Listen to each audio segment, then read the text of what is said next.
All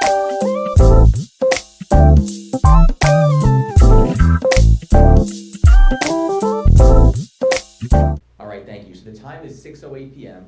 I'd like to call the meeting to order. This is the March 21st public work session. As usual, we can rise for the Pledge of Allegiance. I pledge allegiance to the flag of the United States of America and to the republic for which it stands, one nation, under God, indivisible, with liberty and justice for all. Thank you. So because this is a work session, we do not have a public comment tonight. So we're going to begin the meeting this evening with our first board presentation. That's going to be the 2023 to the 2024 proposed and tentative budget review. This is the budget that we put together in collaboration with the Board of Trustees, our village treasurer, our village treasury staff, and the village budget and finance committee. So I wanted to thank all of those groups. In particular, I want to thank Charlene Kegel-Betts, who's our village treasurer, Julie Kudra, who is an extremely important member of our treasury department. I want to obviously thank again the Board of Trustees for their help. Each board member is a liaison to their respective departments, and they had input in their departments as well. And then wanted to thank all the members of the Budget and Finance Committee who sat in on all of our budget meetings, particularly Len Donati, who is the chairman of the Budget and Finance Committee. And then lastly, I also wanted to thank the department heads who prepared their budgets and reviewed the budgets with us, particularly in a time where putting together a good balanced budget is challenging in the face of rising and persistent inflation. So we can get going with the first slide here, and that is the budget highlights. So there's a number of highlights that we wanted to discuss this evening. First, due to the current economic conditions, as I said, we've seen persistent inflation. Many of the goods and services that we have to buy, both locally and nationally, have increased dramatically, and we've taken some steps in order to bring some costs down, as well as make sure that we have significant unrestricted fund balances, and also pay down significant levels of debt that we'll discuss in some later slides. I also wanted to point out, and we'll hear this throughout this presentation, that despite the rising costs of raw materials and other types of projects and issues we had here, in addition, this year we're budgeting a substantial increase in the health insurance premium, as well as the retirement contribution that we have to pay. So in the face of all that, we put together a very good budget with a slight increase in the tax rate and a substantial amount of money below the tax cap, and we'll get to that. Some examples of how we saved, and I'll let Trustee Resta talk about this in a bit here, as she's the liaison to the Public Works Department, is that we're able to do some really positive restructuring with working foremen in our DPW department, which in essence increased the amount of services that we have, while at the same time running a very efficient, well-run department. And again, wanted to thank the various department heads who really helped us make that a possibility.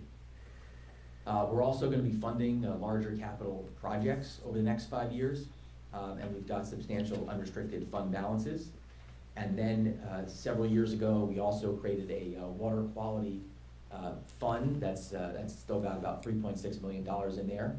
So we've got a substantial water quality fund as well that we can use for water quality projects or a down payment on our sewer. We also continue to use zero-based budgeting. This was a budgeting process that we put in 2 fiscal years ago that's helped us keep our budget lean and taxes very low, especially in reference to other municipalities who are maxing out the tax cap, and many municipalities are also piercing their tax cap, whereas we're more than $970,000 below our tax cap. In this budget, we've also, thanks to Julie, we've published a 4-year financial plan for the village's operating budget. We've put together a 3-year capital budget. This is the first time that we've done this, starting 2 years ago, which I think is a good method for planning.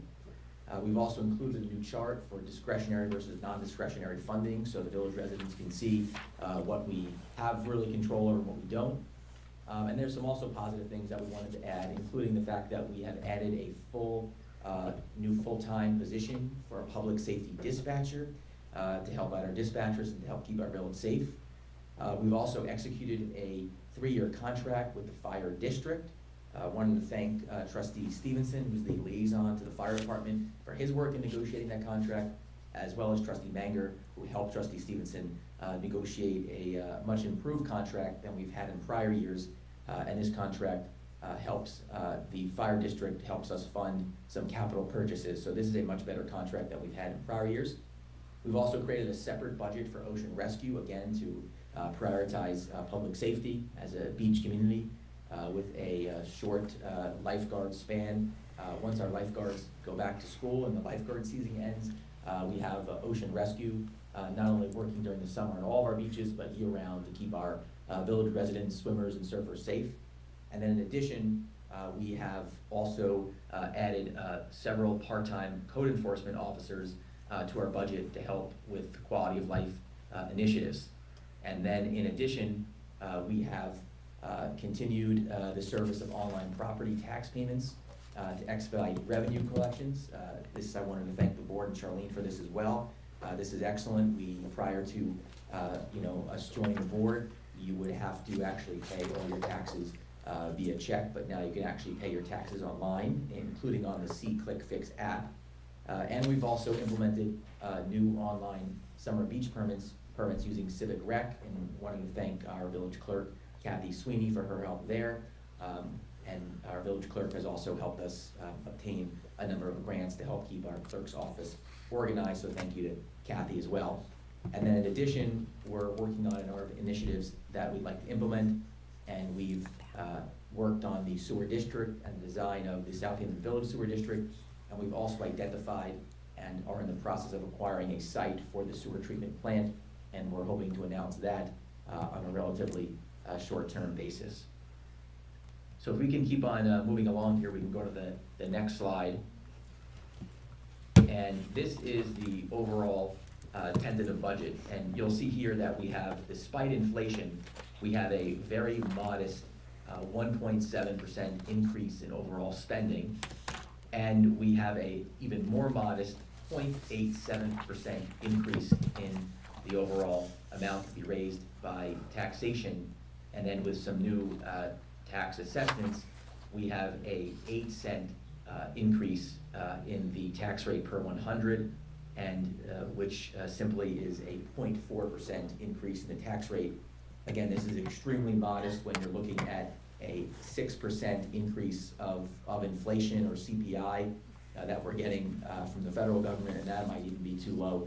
And then you'll see here at the bottom of this slide, we have been $970,000 below the tax cap. So New York State allows us to spend almost $1 million more without piercing the tax cap. And as I said earlier, you're looking at many municipalities, many villages in Suffolk County and Long Island that have been piercing the tax cap or that are maxing out their tax cap. So this is an extremely well done and efficient budget where we're leaving all this money below the tax cap. And I think that this really shows our taxpayers that we are practicing the utmost fiscal responsibility and really keeping our taxes low, but yet the quality of our services quite high. So we can continue on here. I see that this chart here is a little bit, I think it might be a transition between PowerPoint and the Google slide deck, so I'll just keep this one quick. But you'll see that the money comes from 25.99 million comes from real property taxes. We get about $1 million through beach revenue. We've budgeted $1.6 million for land use and permits.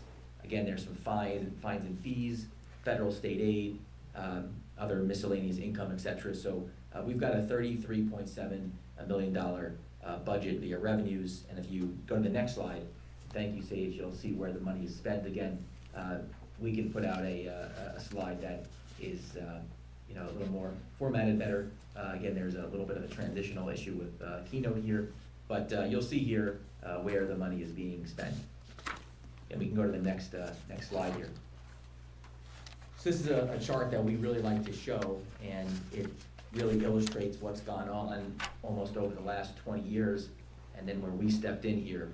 So you'll see that this is the tax rate. The tax rate is calculated, based upon the overall assessed value. So you really don't want to see your tax rate going up when the taxable assessed value of the properties here are also going up. So you'll see that between 2006 and 2020 here, there was or 21, a dramatically steep rise in the tax rate. And then in the 2 fiscal years ago, we actually cut the tax rate, really for the first time we can remember, cut the tax levy, and really brought down the overall tax rate. Last year, we froze the tax rate at 20.7 cents per 100, and then this year, again, we have that very modest 0.8 cents increase. So you'll see that the curve is being flattened here, and our goal is to keep that curve flat and really curtail the growth of the tax rate, which we've successfully done in this budget. The next slide is the tax levy collection. And this is just the overall increase in taxes. It's not a function of the tax rate or the overall taxable assessed value. This more mirrors the government spending, and you'll also see here that we've really flattened out the overall tax levy collection here over the last 3 years. And this, again, this tentative budget that we've put forward only increases the tax levy by 0.87%. It's actually a lower increase than it was last year. It was just that last year we had a slightly better increase of the taxable assessed value. You keep on moving here. We've got a slide here that shows the discretionary versus the non-discretionary spending. 77% of, more than 77% is approximately non-discretionary spending, where 23% we have some discretion over that. So ultimately, we don't have a ton of discretionary funding to work with, but you can see this just illustrates this concept of the discretionary versus the non-discretionary spending. If we go to the next slide, this is another slide that we really enjoy showing to the public. This slide shows the significant increase in the fund balances that we've really established here over the last few years. You'll see that we have a water quality reserve fund where there's $3.6 million left in there, and then we also have an unassigned fund balance of $12.8 million, and this is an all-time high of fund balance, and it's up from really a low in 2017 of $5.2 million. So as you can gather here, we're in good fiscal shape, and this is a slide that we're very proud of, and again illustrates that we've got a very strong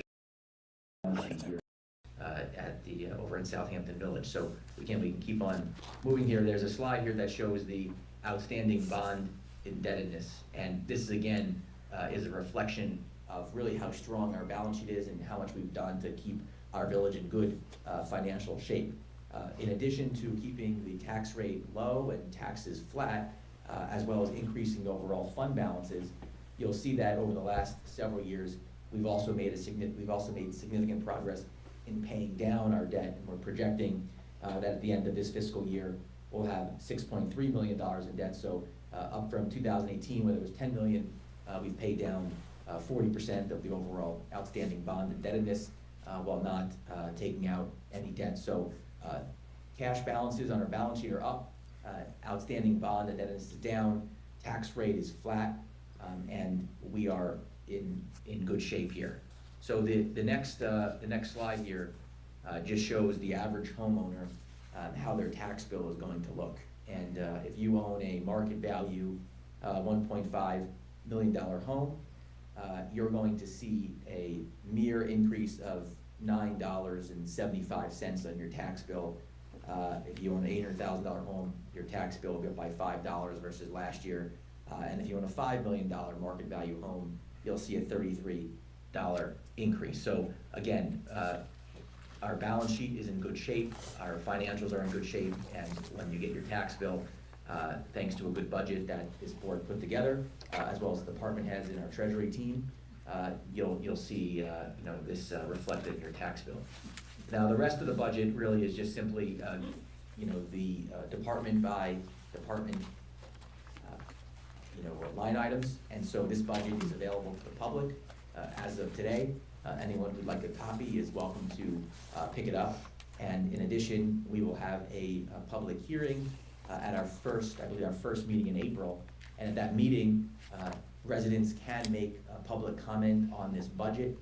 They can give us their thoughts on it, and the Board of Trustees can amend the budget at any point. This is the proposed budget, but we believe that this is in good shape, and we'll be having our public hearing, which is required by law in order to adopt it. So again, just wanted to thank the entire board, thank our treasury team, our budget and finance team, our department heads, and everyone else, our village clerk, and everyone else in Village Hall who made this a possibility. So thank you very much. I don't know if there's any questions or comments from the board, but if not, we can move to our second board presentation, which is the monthly treasurer report.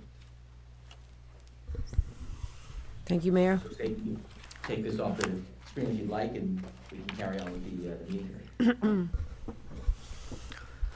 The monthly treasurer's report for March 21st, financial results as of March 15th, 2023. Our adopted budget is $33.1 million.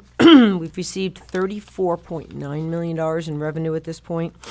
So we've exceeded our revenue budget, excuse me, by about $1.8 million. The major drivers of those revenues, as I said before, in previous months, the building department revenues continue to be strong. They're about $1.3 million over budget. Mortgage tax, another revenue driver, and our interest on our investments, the interest rates, due to the rising interest rates, we had about $25,000 budgeted for interest income, and to date we're at $305,000 in interest income. Expenditures, about $33.1 million budgeted for expenditures, and thus far this year we've expended $25.3. We're expecting a small shortfall in the health insurance, which we will probably have a budget modification coming in the next meeting, and legal fees are still outpacing what we had in the budget. As far as other items are concerned, budget's completed. It is available online on the website, so if anybody wants to view the budget, it is online on the homepage, our website homepage. And Signature Bank, one of the banks that we had been investing in was Signature Bank. That was one of the banks that was affected recently during some of the crisis we've had in the banking industry.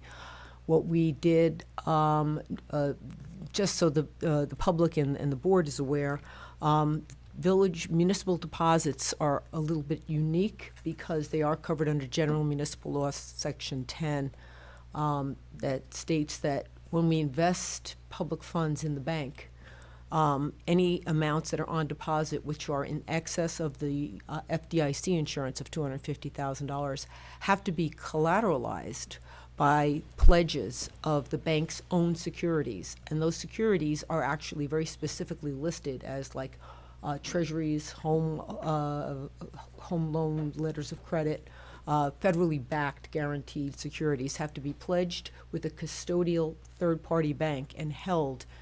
And we receive a collateral report on a actually weekly basis from the bank. As our balances fluctuate, more assets or less assets need to be pledged. So that's one of the part of our monthly bank reconciliation procedures. When Julie prepares the bank reconciliations, she also makes sure that there's a collateral reconciliation as well, that those assets are pledged. So we are never really at risk of losing any of our public funds. That said, the way that the Signature Bank situation came down was a little troubling to me. I read about it on CNN. And I felt that the bank representative, that we do have a dedicated representative, she did not contact me. I felt that was a very poor business practice, so we have removed all of our funds and closed our accounts and moved everything over to our New York class municipal investment pool, which is completely guaranteed as it's a branch of the New York State government. So just so anyone had any questions about that, we no longer have a relationship with Signature Bank. Thank you for explaining that, Yes, Charlene. And yes. thank you for moving that, so we all feel safe as far as the money is concerned. So, thank you. Does anyone have any questions? If they had to collateralize it and they were using the treasury bonds, were they using it at the value that they were gonna be worth when they were redeemed, or the value they were currently worth, which is the problem with the whole bank? I mean, otherwise, Yes. Well, actually, they were using home loan letters of credit, which are valued, whatever the market value is at the time of the pledge of the collateral. So, and actually, that, to protect that, it's supposed to be at 105% of our deposit. So they actually have to pledge collateral at 105% of what we have on deposit.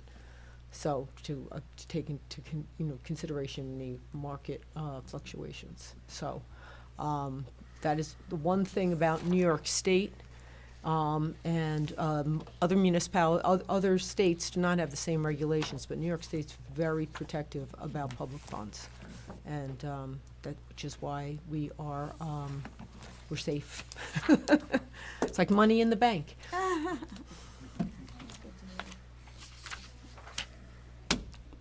Okay, we can, thank you very much, Charlene, I appreciate the report there. We can move on tonight. We have a third board presentation, which I believe is from Walter Dean, and I believe he'll be representing the Planning Commission in this presentation. So Walter, if you are here. Thank you. Am I supposed to present from here? Yes, you are. Please. All right. This Thank way- you, Mayor This way everyone Jesse. can hear you. Thank you to the trustees and employees of our village for all of the hard work that you do. I am here as a representative of the Village of Southampton Planning Commission Terms Task Force. We have been meeting since November. The background is that the Southampton Village Planning Commission created this task force to study the terms of elected officials as part of the implementation of the new master plan update that was recently adopted by the village trustees, by you all. The terms task force is comprised of 2 members of the Southampton Village Planning Commission, Pamela Gilmartin, a longtime resident of the village, and Planning Commission member and chairman, Mark Schiffer, who is here tonight with me, also a longtime resident of the village, and Planning Commission co-chair, as well as 3 other members of the public, also residents of the village, namely myself, Robert Lohman, and Susan Steinhardt. The task force met several times to discuss the terms and compensation, the term issues, and we met with the village administrator and the village clerk. We met with various local groups as well as concerned citizens within the village, and also reviewed the practices in various other villages on Long Island and with similar size budgets. Presently, the Village of Southampton holds elections every year at a cost of more than $30,000 on the third Friday in June. This yearly election is a result of the trustees and mayor all having 2-year terms, with 2 trustees having a staggered term. There presently are no term limits. The village election date often coincides with the date of primaries, resulting in the village having to rent the voting machines and equipment at a cost of $10,000, in addition to having to organize volunteers to assist with these elections every year. So, the recommendations as to the terms. The task force is pleased and honored to make the following recommendations to be presented to you all by the Village Planning Commission that will benefit the village, we believe, in the long term and improve good governance. Number 1, the terms of the trustees to be 4 years with staggered terms. This would result in the elections being held every 2 years. I know this is very confusing, but it is to me. It is proposed that the upcoming trustees election this year, meaning in June, that the trustees would be elected for 3 years. That is a 3-year term ending in 2026. Then the next trustees to be elected in 2024 would then be elected for 4 years. such that the future elections would then be held every 2 years on even years. Number 2, the term limit for trustees would be 2 consecutive terms, meaning 8 years, and 3 terms for life, meaning 12 years. So that if one was a trustee for 2 years and then took a break and then went back, so a total of 12 years. Number 3, the terms for the mayor to either remain at 2 years or to be changed for 4 years. Since no consensus could be reached within our task force for either a 2 or a 4-year term for the mayor, the task force recommends that the Board of Trustees make this determination as to the mayor's term after holding a public hearing. Exceptionally, the task force, we recommend that the next mayoral term would be for 3 years, regardless of whether the Board of Trustees selects a 2-year or 4-year mayoral term thereafter, in order to coincide with the even year election cycle. The term limit for mayor to be 8 consecutive years and 12 years for life. The transition would, based on our research, if a modification of the terms and term limits of the elected officers are part of a proposition to be placed on the ballot this coming June, then those modifications could not be applied to this administration. Therefore, if the village board of trustees adopt a resolution, it can then be implemented for this election cycle. The task force has polled various local associations, local groups, village staff and residents, and there is overwhelming support to change the election cycle to a 2-year cycle instead of the existing election cycle every year. Because of this, we recommend not putting it on the ballot so that it can be implemented without further delay. We understand that the final decision rests with you, the Village Board of Trustees. Finally, the task force also recommends that the village election date to remain on the 3rd Friday in June, but every 2nd year, that is again on the even years after the above changes are implemented. Thank you. Thank you. Can you, what were some of the other villages that you compared? I know one was Mineola.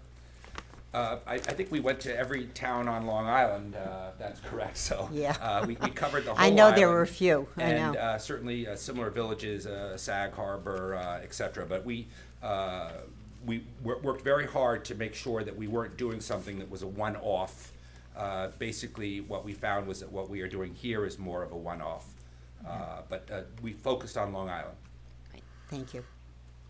Mr. Dean, I'm not sure I understood. So if we decide to do this just in a vote by ourselves, Yes, it sir. would take effect with this election. If we decide to put it to the people, then it would be voted on this election, but it wouldn't take place until the following election. Yes, sir, but That's then right. it would be very complicated, because then it wouldn't just be the following election, it would be the following election and the election after that to get to the point where we need to be. And And how unusual is it for the board just to change the rules themselves without putting it to an election? well, it's not completely changing the rules yourselves, because we are a task force that was appointed. Right. And we have not been influenced unduly by any of you. So I would say that this is a task force recommendation to the board, for the board to then decide what it is you would like to do. But there's no urgency, but if it is taken to an election, we believe that the election would go to this recommendation based on our having contacted what we thought were the organizations within the village and individuals. Thank you. And the chairman, Mark, is here as well, if you have any questions now or afterwards. Thank you all very much. Thank you, Walter. Thank you, Walter. Are there any other comments or questions from the board? No, the only one question I have for our village attorney, and that would be, if the village board, though, wanted to take this action on its own, we would have to go out with a public hearing, and we would have to have an open public hearing and take public comment before any vote could be taken by the village board. So again, there would be no way for the village board to do this without public comment. Andrew, maybe you could just explain the process so that, again, members of the public could understand that as well. The board can do this by amendment of local law, which would require a code amendment and be accompanied by a public hearing. But the village law allows the board to do this by resolution, which wouldn't necessarily require a public hearing. Walter? Well, thank you, and we did this in consultation with the legal issues, so we had help in determining what was permitted. So Trustee Manger, I should add, though, that it is subject to permissive referendum. And could you just explain that? Sure, a permissive referendum is essentially following the board's decision. It allows the public to circulate a petition to oppose the board's decision, should the public choose to do so. Okay, yeah. Yeah, I mean, at the very least, though, I think it would be wise for the board to have a public hearing on this matter to Yes. get as many, you know, as much input from the public as possible before taking any action. I think the rest of the Yes. board would agree with me, but again, I can't speak for everybody. Andrew, what's the time frame? Because the ballot, coming up on election season and with the ballot, and, I mean, is this something that feasibly, public hearing, local law notices could be done before the election cycle? The section of village law, of New York State village law that governs this is 3302 sub 5, provides that the resolution or local law must, if enacted, become effective within 30 days prior to a general election. So I think that's one question. Another question is whether a permissive referendum, if circulated and added to a ballot item, would require scheduling of its own special election on this matter. And I don't know the answer to that question as I sit here. If this, because it depends on too many variables of what this board could do. Okay.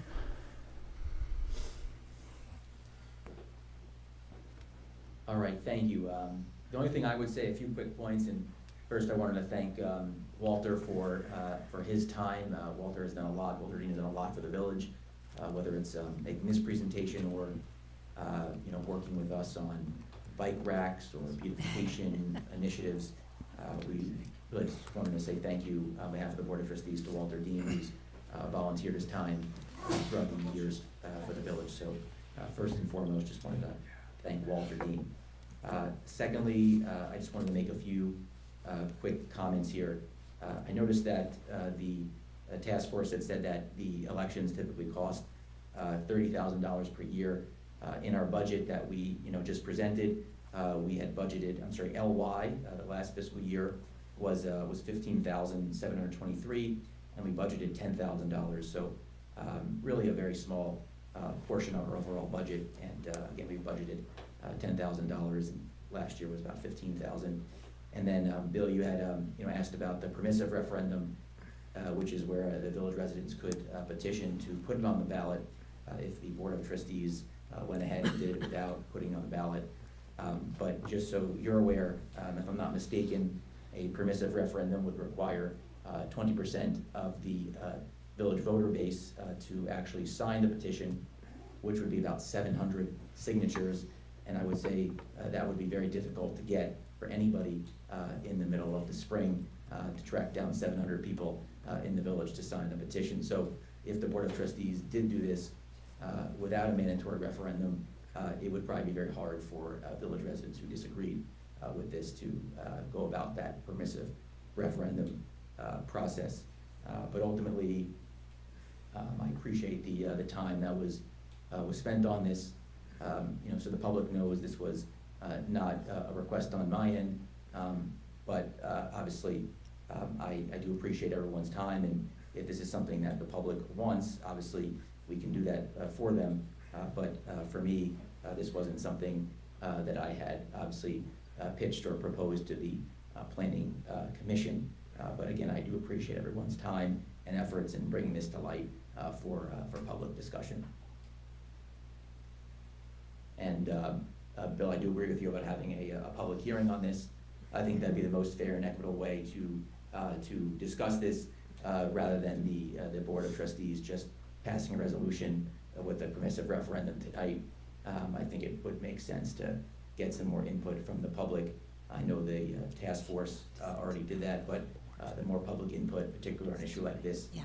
would be helpful. So again, thank you to the board, thank you to the Planning Commission and the task force, and if there's any other questions or suggestions, we can entertain those. If not, we can move forward with the next portion of our meeting. Charlene, maybe you just want to explain why it's up to $30,000 now? There's an explanation for that and why the elections are so costly to run now. for Yes, us, for the well, village. because our election takes place in June, and early voting has extended to the primary season as well for the other town and other elections that are run outside the village. The Board of Elections have told us that they can no longer provide the voting Voting machines, machines. the ballot machines. A lot of smaller villages that have, 43 votes cast or 243 are using the old-fashioned ballot boxes.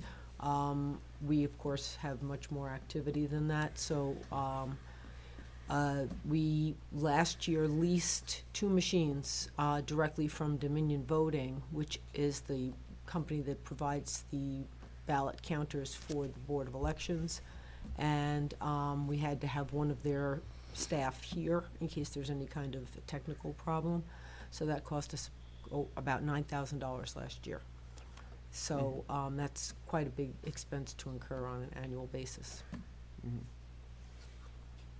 Thank you. Shirley, I would disagree with that $9,000 is a very small price to pay for the voters and the residents to exercise their civic duty in selecting their representatives and their elected officials. After all, we have a $33 million budget, so a $9,000 cost really, again, to exercise one's civic duty and responsibility is a very, very small percentage. The trustees and myself, we have to take our job very seriously. It's critical that we do whatever the community wants, and we represent the village residents the best way we can. We are their public servants, and I think that they do deserve the opportunity to select who represents them each and every year. If it's us, great, we'll do our best job we can. If it's not us, then that's someone else's responsibility, and it is obviously, in my opinion, the truest form of public service and the best way to give back to the community by representing each and every resident each and every day. And so by giving them the opportunity to vote, that is their way of telling us whether we're doing a good job or a bad job, and them exercising their interests in the community. So I just wanted to, just mention, compared to the overall amount of our overall budget, very small amount. So I just wanted to mention that. So again, thank you for bringing it up and for enlightening the public. But that's, wanted to obviously put forward my opinion on the amount expended. It was I was just noting that in the past it had cost us about $500 to arrange for the shipping from the Board of Elections, and it was a spike last year. All right, thank you very much.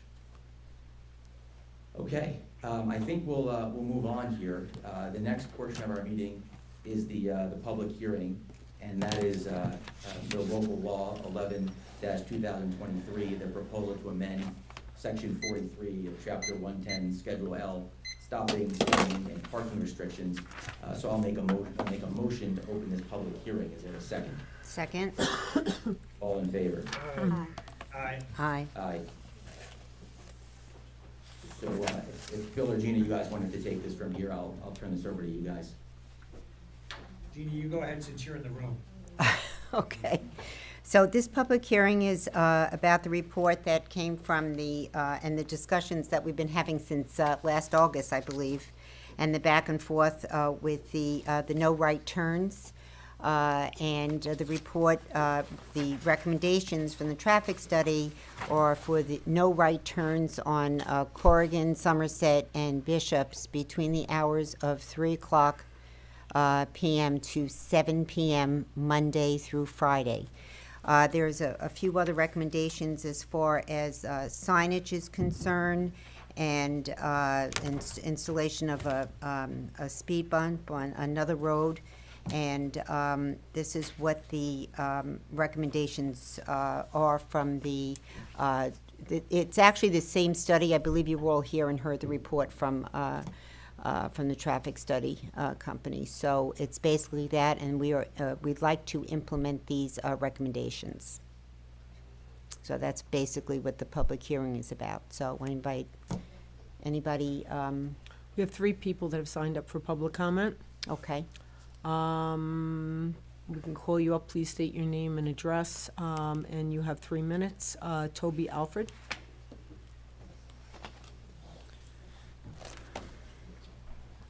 You've seen me before. Good morning, good evening. My name is Toby Alfred. I'm a resident of Bishop's Pond Condo Development, a community of 79 homes and homeowners who've been following with great interest and concern what's been happening especially since the establishment of a barricade so close to our development. We hope the now completed traffic study that focused on these neighborhoods that have borne the brunt of excessive traffic between Route 39 and Hill Street has convinced you that barricading Somerset has done nothing but aggravate the problem. The study's proposal to put right turn restrictions on Somerset, Bishop's Lane, and Corrigan will hopefully reduce the incentive for westbound commuter traffic to try to reach Hill Street, which should help. So we appreciate that. Obviously, proper signage communicating these restrictions is needed and is critical along the feeder roads, including Route 39 on Moses and on McGee, heading west and south from Route 39.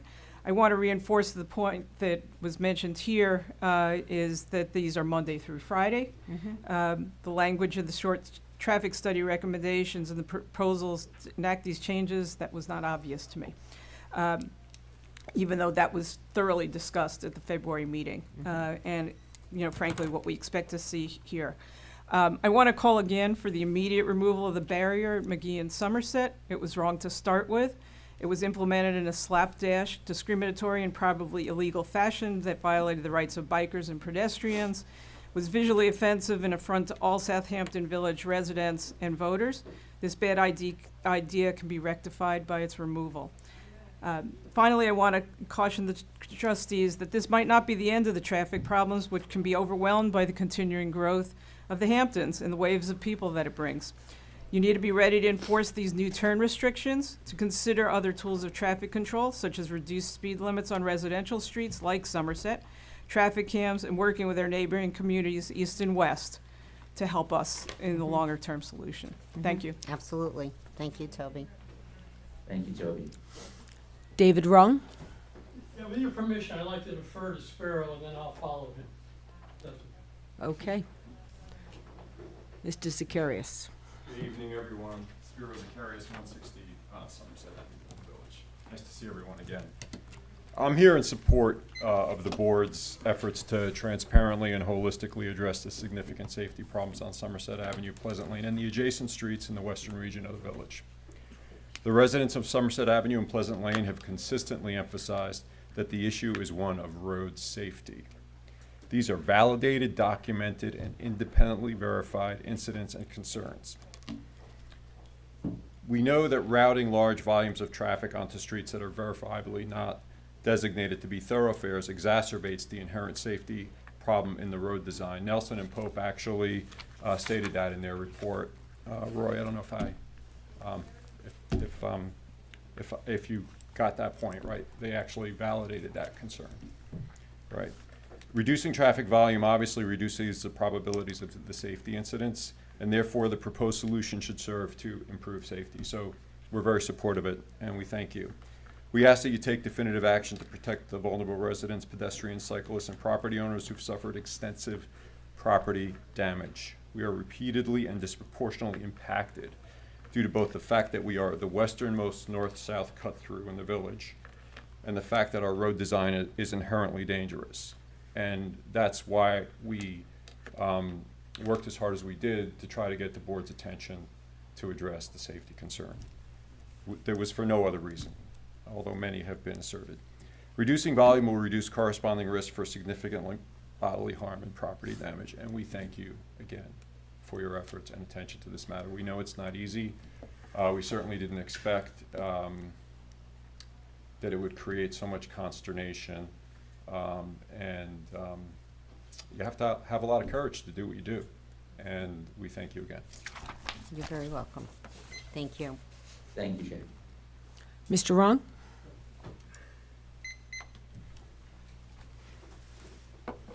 David Rung, 85 Pleasant Lane. I know many of you will be disappointed that I won't be talking about assessed values tonight, but just so you don't go through withdrawal, you could read my letter to the editor in last week's paper, and you can be assured I'll address it at the next public hearing. Just on the traffic, what I think is a better idea. The present proposal doesn't do anything to discourage the morning traffic coming south to north, okay? It also forces all the residents of Somerset, Pleasant Lane, Bishop's Pond, North Captain's Neck, Bishop's Court, anytime they want to go west during those hours, they have to go all the way east to Moses Lane and come around. And we'll be cutting through Fox Hollow. Wait till Mark Epley hears about that. So I believe a better solution is to put stop signs at the 90-degree turns on Somerset, such that anybody coming north to south would have to go through 5 stop signs to get to Hill Street. Coming south to north, they'd go through 4 stop signs. And our neighborhood watch group would provide video surveillance of people who violate those stop signs, and we'll turn that information over to the police for appropriate ticketing. So that's really, and by the way, we can also at that time with our surveillance get overweight vehicles that go through the street. So anyhow, just what I think would be a better idea, because one, it would also affect the morning traffic, which this proposal does nothing about, and it will slow up the traffic on those turns, which is the major problem. Thank you. Thank you, David. That's all we have for public comment. Okay. Is there anyone else here tonight that would like to make public comment? And if so, feel free to come up to the microphone and state your name and address for the record. Okay.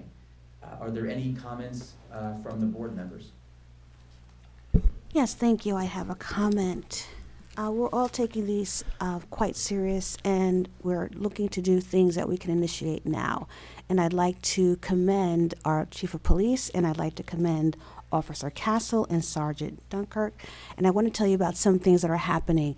They're looking very closely and checking commercial vehicle inspection, because I know there was a concern in the past. There were trucks that overturned, and we know that they're going around these 90-degree turns. So what we're doing now to initiate things that we can improve things, I'll tell you some of the positive results that have happened from these commercial inspections that just happened the other day.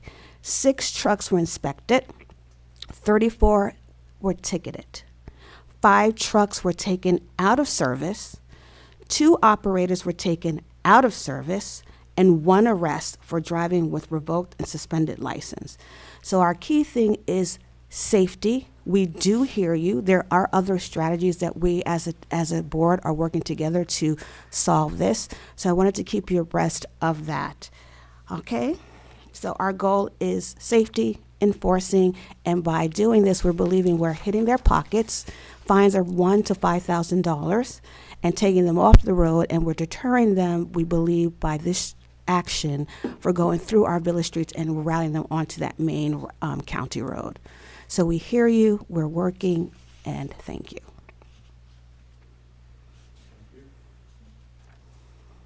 Thank you, Trustee Brown. I think we Any also- other, Ooh, sorry. comments, board members? We also mentioned last time about the training, so they actually had the police actually had Yes. formal training on this, on stopping trucks, what to look for, Which is continuing. and which is continuing. So, as we mentioned last time, they're into it. It's kind of neat the way the whole thing is done. I was watching it. So there's a lot of things, Toby, that are going on, not just this, for the overall safety of the village. Yes. Yes, That's a quick question, Linda Cordy. you could stand up at the podium, please? I'll try. Okay. Otherwise, no one can hear you, Linda. I'm not saying much. Linda Cordy, Pleasant Lane. I just want to thank you for all your work. But I just want to ask you, I do walk in the morning, a lot of people do, especially from Bishop's Pond. I know a lot of people come down with their children and their dogs. And in the morning, we have a lot of heavy-duty trucks, cement trucks, we have the landscapers. Will the police be monitoring them from coming through at our place physically? If they or- don't, well, they didn't see a problem in the morning, and I had spoke with some residents there as well in your neighborhood. This is what I was told. Okay. It's not so bad in the morning as it is in the afternoon, Well, so. It's but- 7 o'clock, it's Okay, pretty but bad. everything could be revisited as well. Okay, so. I just wanted to know if you were actually They- policing our They, physical. yeah, they are. Okay. They No, have so- been and they will, and they Okay. will continue to do so. Thank you so much. Especially now, since hopefully the resolution will pass tonight to put these restrictions in place. It is a resolution on the agenda tonight, so as soon as that is filed with the state, we could go right ahead. The signs are ready, and we're ready to go here in the village. Well, thank you very much. You're We welcome. appreciate. Excuse me, there appears to be some questions on Zoom. Sage? I don't have any hands raised. It's got to they have to raise their hand. Can the people on Zoom who are trying to ask me to ask questions, ask the questions themselves, please? Anybody on Zoom that wants to be let in to the meeting to ask any questions, please raise your hand. All right, we see Amanda, Sage, we can let in Amanda, and there's quite a few people on Zoom, so we can let them in as well. Thank you. Was it Trustee Amanda? Resta. Amanda, we see you. Nice to Yeah. see you, and good evening.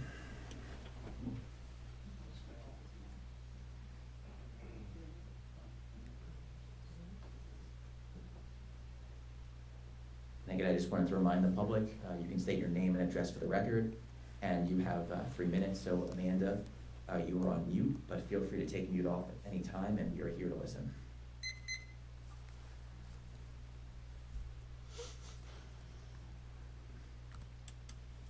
Good evening. Good evening, Amanda Grove, Maine here. I just wanted to be sure, because I know a lot of letters have been written, to make sure at this late juncture that North Captain's Neck and at McGee, and North Captain's Neck leads to Bishop's Court, which leads to Bishop's Lane, which is a stone's throw from Hill Street. We need appropriate signage there as well. It is a no right turn that we need, just as we would have it at Somerset and at Bishop's Lane. It looks exactly the same way when you're going down McGee. And if people think that's a shortcut of some sort, and there's no signage there, you will have people trying to make a right onto Bishop's Lane at the end, right where it meets Hill Street. They will need to make U-turns. It will be chaos. So please confirm that street as well will have signage. I know we've asked this, but you've clarified that the changes will be Monday through Friday. That was one question that I had.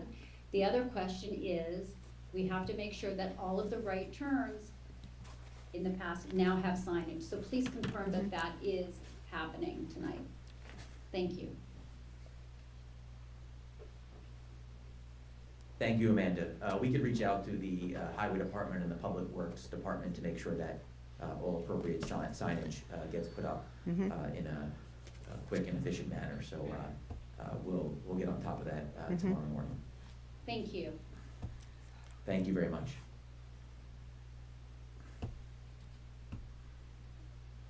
Is there anyone else who would like to make a public comment at tonight's public hearing?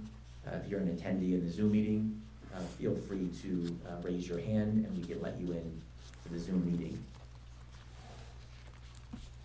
There also was communications to the board. One was from Amanda. The other two were from Merrill Lieberman and Carol Zacharias. So we can always add those comments to the public record as well, considering they are pertaining to this public hearing. In the interim, we'll give this another minute or so to see if anybody would like to come forward or raise their hand. And as we're waiting, if any board members would like to make comments on this, feel free. Mayor, if I could say a word, I'm extremely pleased to see that this difficult situation has come to a resolution.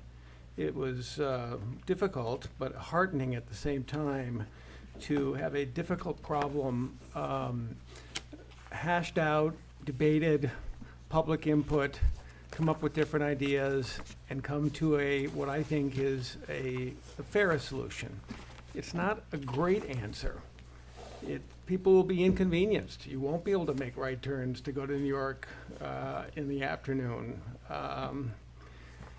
But there's too many cars and there's not enough roads. I've heard from people on North Main Street saying this is going to make their neighborhood more crowded because Hill Street's going to be more backed up. I've heard from merchants in the village calling me up and saying, how could you possibly be for this? It's going to make the village stores not have as much business because nobody will want to go there because the traffic's too bad. Everybody has a different opinion. Everybody is not 100% happy. As I said, I thought that what we really need to work for as a board in resolving this was to come up with the fairest solution. But the best solution is beyond the capacity of this group here. It's going to take a big effort on the part of the county, on the part of the town, on the part of the village to work to resolve issues with County Road 39.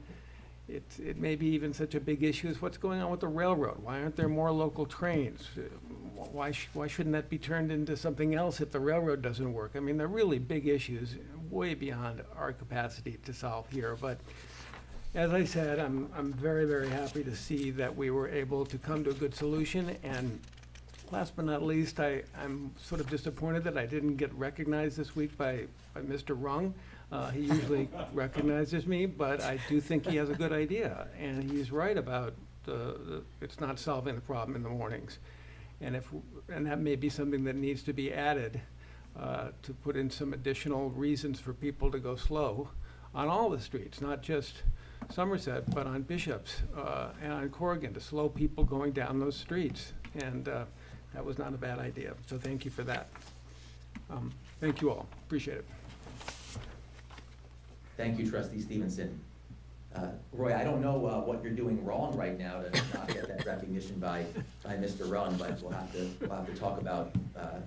I'm sure you'll get me next week, so it's okay. 2 weeks. That being said, I'm pleased that the board and we're working together and moving forward on this. But I don't think that this is the end of the road per se, because when we do make changes to traffic flow patterns, and obviously we're doing this for the benefit of the community as a whole, there often are some unintended consequences. And so I think we still need to go back to the drawing board and look at what might happen and look at how we can help additional village residents. So we might want to work with our traffic engineers to see, once this takes place, what other traffic flow issues this might create. And I don't think that we're done addressing the traffic here. I think this is a good first step forward, but we also might want to look at what might happen, for example, on Moses as a result of this. And then also there are some streets, adjoining streets on Hill Street that might also have some other issues. And so I think we're doing the right thing by moving forward, but I think that we have more work to do still. And I did also want to let the public know that this board is writing a letter to the county regarding the sidewalk construction on County Road 39. And in that letter, we suggested that perhaps instead of putting money into that sidewalk, which might actually slow down traffic further, that perhaps they take those funds and use that for either a traffic study for County Road 39 or a overall, comprehensive traffic plan that looks at the entire east end of Long Island and looks at the traffic flow. We do really need that support from Suffolk County, considering that the main artery in and out of Southampton Village and the town is County Road 39, and so we really do need the county support. So in our letter to the county, as it relates to the sidewalk, we also are asking them to look into the overall global traffic picture, which I think is critical, because we're not gonna solve any of these problems until the county also can address County Road 39. So those are my comments here. Again, if there's any other comments from the public or board, we can add those to the record here. If not, we can keep on moving and close the public hearing. That's what they said Monday through When will Friday. the barricade come down? As soon as the signs are up, then law is filed. So the law, it has to go up to Albany first, it has to be filed, and as I said, everything is ready to go. So it should be hopefully within a week, but don't hold me to that. I hope less, I hope it's not more. We appreciate that. Okay. Thank you. All right, excellent. So with that being said, I'll make a It's supposed to be motion Monday through Friday. to close the public hearing regarding local law 11-2023. Is there a second? Second? All in favor? Aye. Aye. All right, thank you very much, everybody. We have just an item, it will be a brief one, it's just something I wanted to bring up to the board for discussion. It's something I reached out to a few trustees earlier. This came up really just this week and yesterday. Basically, I hear that many community members are asking for more activities, more events for children, moms, families. And one thing that came up was a suggestion that perhaps the village could help orchestrate a nice, fun Easter Day brunch for our residents, or as what some of the families and moms are calling a extravaganza. And one thing that I'd like to pitch the board on and discuss with is potentially allowing the use of Agawam Park on Saturday, April 8th, just to have a nice festive Easter brunch. I've spoken to a couple businesses who might be willing to donate and prepare some food, and I think it could be a fun thing to do. And also after that, or if this cannot work out because it is such a short time frame, some other family members have thought about maybe doing something fun and festive for Mother's Day. And I think every now and again the village can help host events. We obviously have a great July 4th parade, and we've now relaunched September Fest or Southampton Fest, and this is just something I wanted to get the board's opinion on as to whether or not we think we might be able to use Agawam Park on Saturday. I think it's a good idea as long as there's no conflict on our schedule. The- All right, thank you, The Trustee PBA, Brown. the PBA Easter egg hunt is It's, on Friday at Agawam. Okay. So that's why you had it on the other agenda to discuss, because I think if we do something, it should be together with what's already happening. So, anyway, I have no problem with the use of Agawam Park, but I don't know if there's liability and it's part of the village serving food and things like that, or where this money is gonna come from to sponsor this. It's usually not, we don't usually we give a venue for charities to host things in the village. I just think that's usually other groups that do this type of a thing. Not that I'm against having a party, but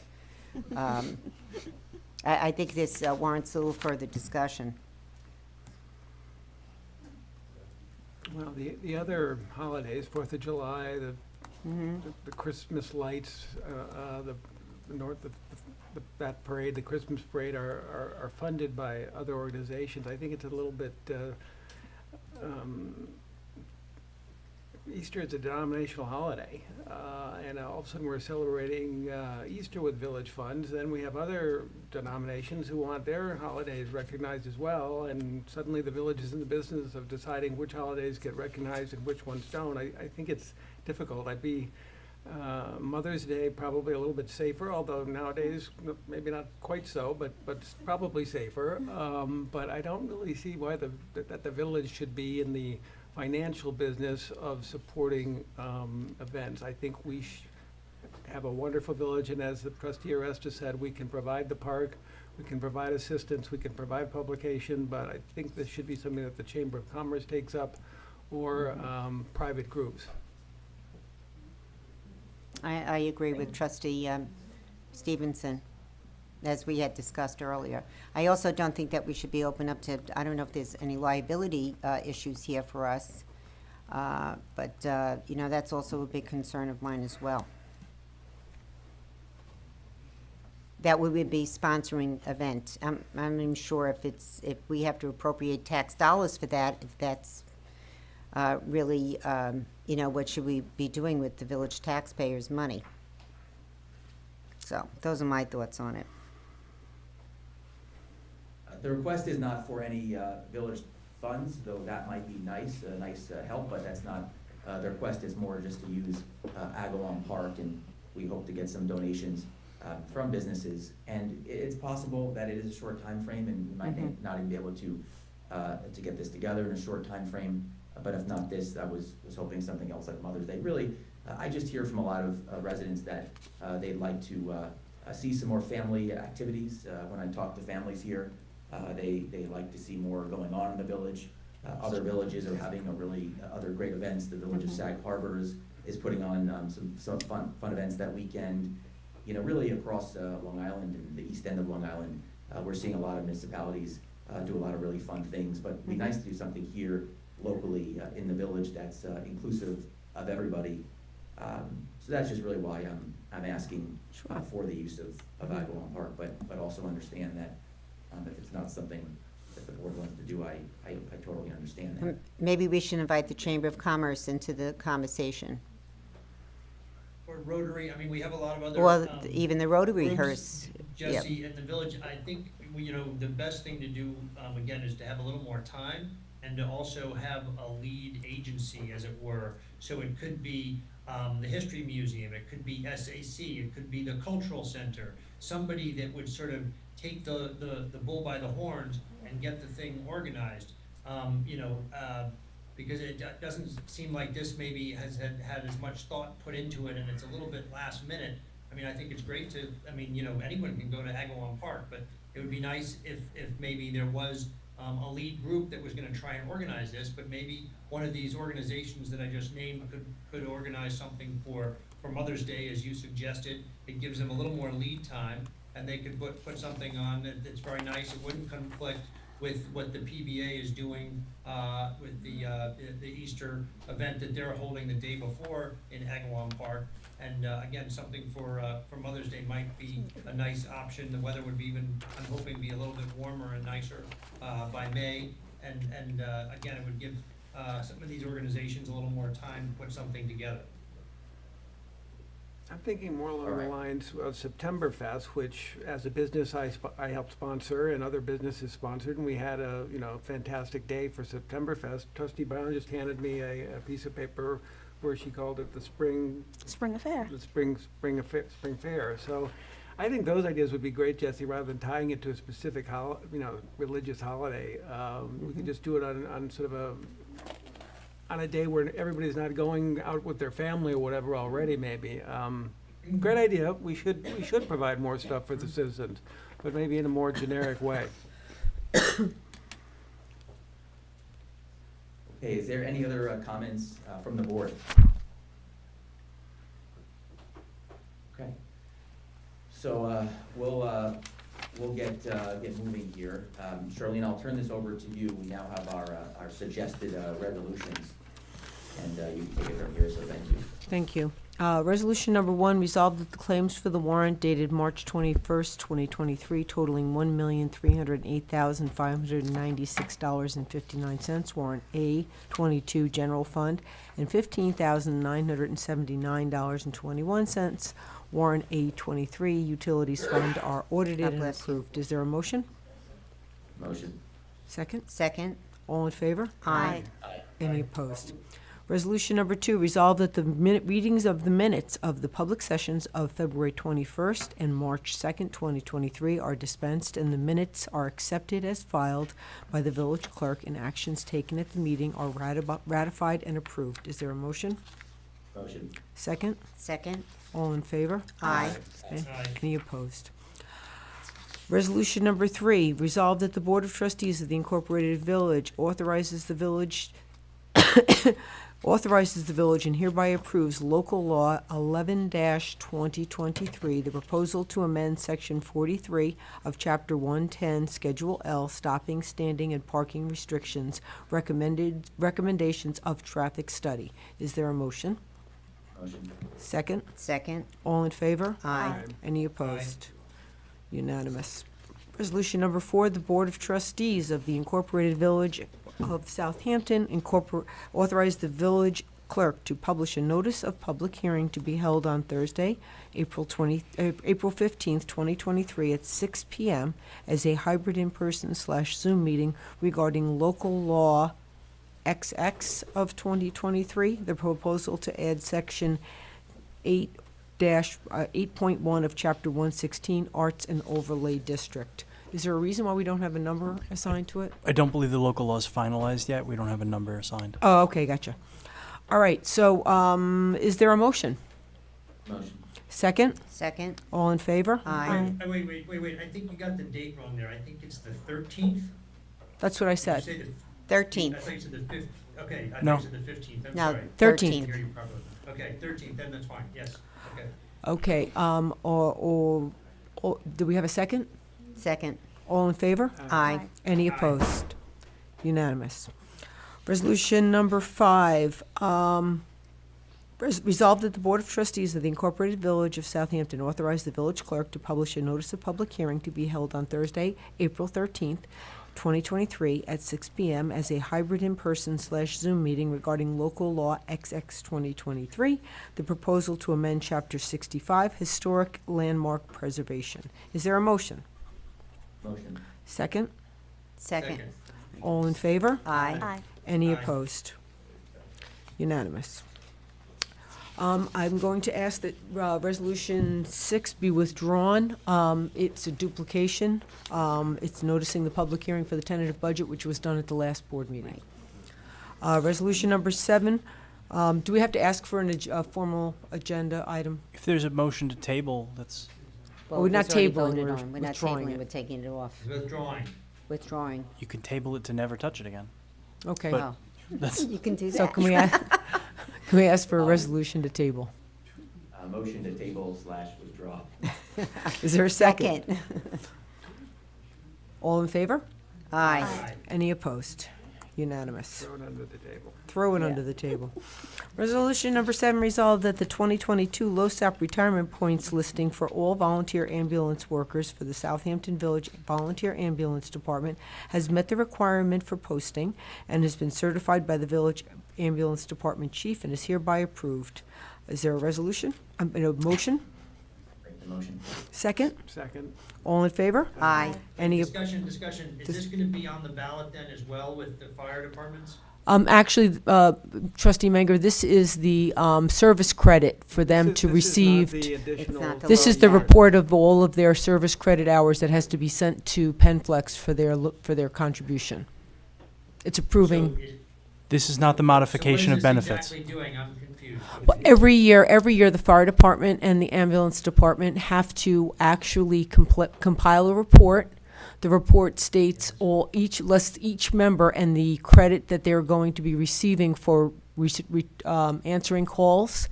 And then Right. that has to get posted in the ambulance barn or in the fire department and Right. for 30 days, and then it has to be certified by the chief. It's then sent here, the village board approves it, and then it's sent to Penflex, and that's what they use to rate, to calculate the contribution that the village is gonna make this year for LoSAP.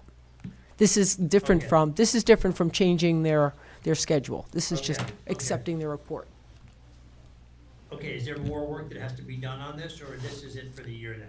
This is it for the year. It's an annual, it's due by March 31st I every see. year. Okay, all right, okay, thank you. Okay, so on the resolution, all in favor? Aye. Aye. Aye. Any opposed?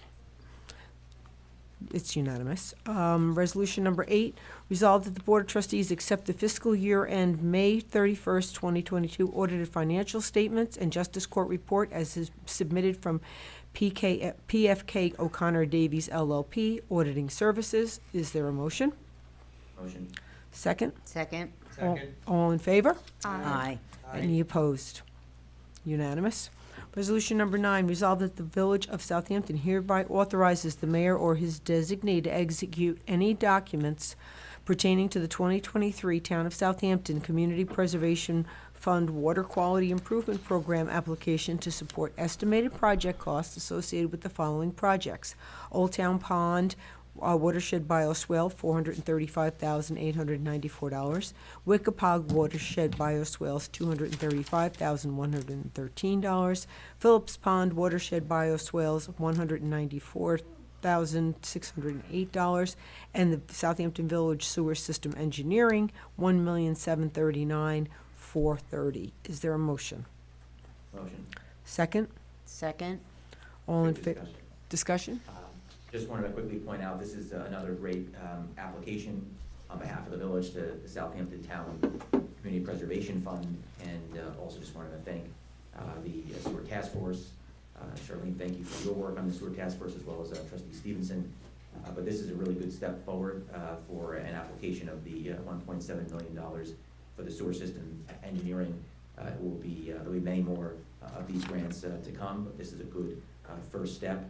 The only thing I would add is that there is a phase 2 of a constructed wetlands on Old Town Pond that we're also applying for. So we may, if we can fit it in with the deadline, want to get that in, but if we don't, it's okay, because this is an ample application right now between these 4 water quality grants. But just wanted to give a heads up to the board that there may be a 5th one if the engineering firm, Rue Engineers, can create an application in time, but this is what we worked on with our grant writer.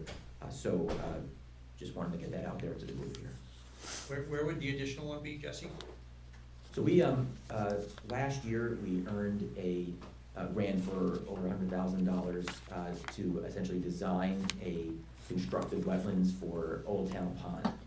And there's a village-owned property just north of Old Town, and that's where the constructed wetlands would go. You wouldn't be able to see it because of the high, the planting there. But we're making some progress on that design for the constructed wetlands. We may not be ready to go to actually do the work, so we're talking to Rue Engineers about that to see if we can apply for this round. But if we can't, and likely will not be able to, we'll have this project ready to go for the next round of application, maybe Okay. later this year or next year. Okay, got it. No problem, it's a good question, appreciate it. So on the motion, all in favor? Aye. Aye. Any opposed? Unanimous. Resolution number 10, whereas the Village of Southampton was awarded a Suffolk County and Town CPF grant for the construction and engineering of work on the Nugent Bioswale, and whereas the village has received an estimate from South Fork Asphalt for the construction of the Nugent Bioswale, now be it therefore resolved, the Board of Trustees approves South Fork Asphalt's estimate to construct the Nugent Bioswale at a cost not to exceed $51,170. Is there a motion? Motion. Second? Second? All in favor? Aye. Any opposed? Unanimous. Resolution 11, resolved that the Board of Trustees directs the Finance Department to make the following budget modification. From line A 1990.4 contingency in the amount of $50,000. From line A 3410 .452 Fire Department Training Conference in the amount of $15,000 to budget line A5110.48 Highway Fuel in the amount of $50,000. Budget line A3410.44 Fire Department Contractual Services in the amount of $10,000, and budget line A3410.41 Fire Department Supplies and Materials in the amounts of $5,000. Is there a motion? Motion. Second? Second. All in favor? Aye. Any opposed? I'm sorry, trustee Manger, did you have anything? Yeah, He no, I said said aye. aye. Oh, thank you. Unanimous. Resolution 12, resolved that the Board of Trustees approves the following 2023 Cooper's Beach rental fees as follows. Chair rental, $15 each. Umbrella rental, $20 each. This was suggested by Matt Weeks, since our inventory has been replenished. They actually arrived today, the chairs and umbrellas. So we will have our sparkly new chairs and umbrellas at Cooper's, and we were having a small increase in the rentals. So do we have a motion? Motion. Second? Second? All in favor? Aye. Aye. Any opposed? Unanimous. Resolution 13, resolved that the Board of Trustees approves the application for a chicken coop to be constructed at the home of Sandra McConnell, 595 Captain's Neck Lane, Southampton, New York, for personal use. I would ask the board to consider tabling this until following executive session, if at all, so that I can advise the board on the code requirements for such an application. Resolution, so motion to table? Motion to table? Second? Okay, I'll second that for discussion in executive session. All in favor of tabling? Aye. Aye. Any opposed? Unanimous. Resolution number 14, resolved the Board of Trustees authorizes an allocation of $1,000 to be used from the Minority Affairs account to offset expenditures with submission of receipts in support of the 4th Annual Juneteenth Ceremony to be held at Agawam Park on Saturday, June 17th, 2023 to Sunday, June 18th, 2023 at 10 a.m. Is there a motion? Motion. Second? Second. All in favor? Aye. Aye. Any opposed? Unanimous. Resolution 15, whereas on January 24th, 2023, the Board of Trustees approved the promotion of Victor Crump from Maintenance Mechanic 1 to Maintenance Mechanic 2 of the Building Maintenance Department at a salary of $54,408.08, effective Friday, January 27th. This resolution is hereby amended.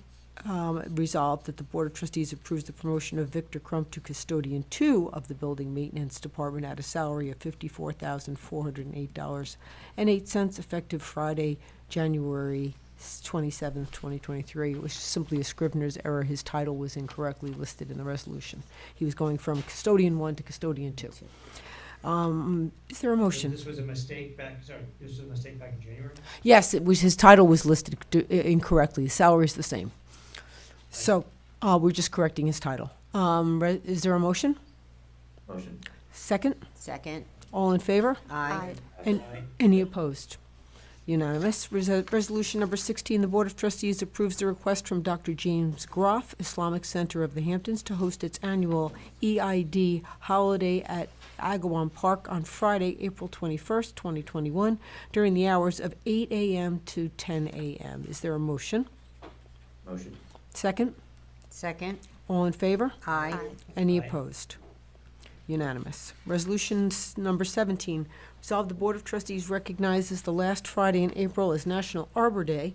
The Board of Trustees approves the Mayor, Deputy Mayor, and Planning Commission to celebrate this day, Friday, April 28th, 2023, by planting a tree in Agawam Park. The planting is recognized as a Tree City USA tree and has been donated on behalf of the Planning Commission 2023. Is there a motion? Motion. Second? Second. All in favor? Aye. Any opposed? Unanimous. Resolution 18, resolved that the Board of Trustees approves the 2023 Southampton Chamber of Commerce events listed Friday, April 30th through September 10th. Farmers and Artisan Market to be held at Agawam Park from 9 a.m. to 3 p.m. Monday, October 2nd, Paint the Town Pink and kick off Breast Cancer Awareness Month tree lighting ceremony to be held at the entrance of the Southampton Chamber office at 6:30 p.m.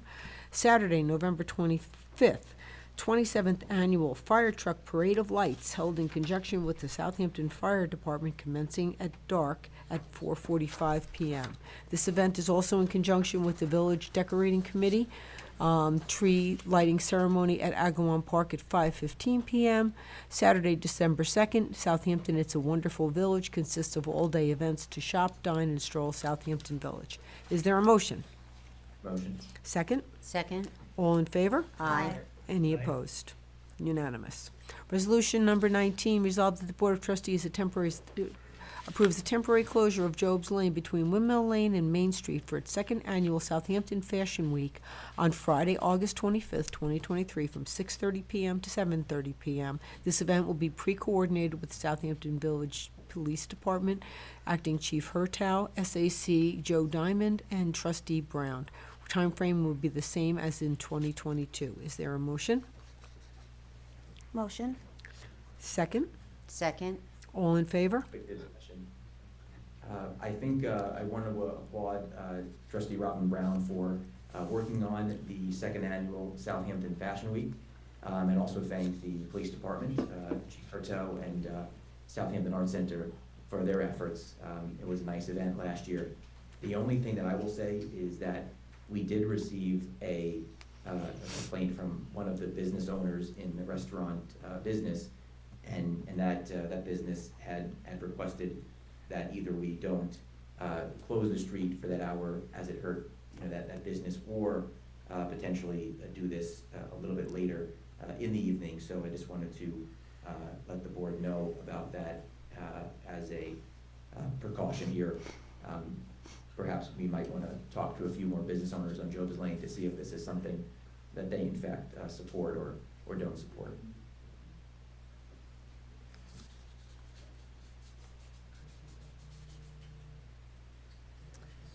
Robin, can you tell us a little bit about last year? Didn't go well? It went beautifully last year.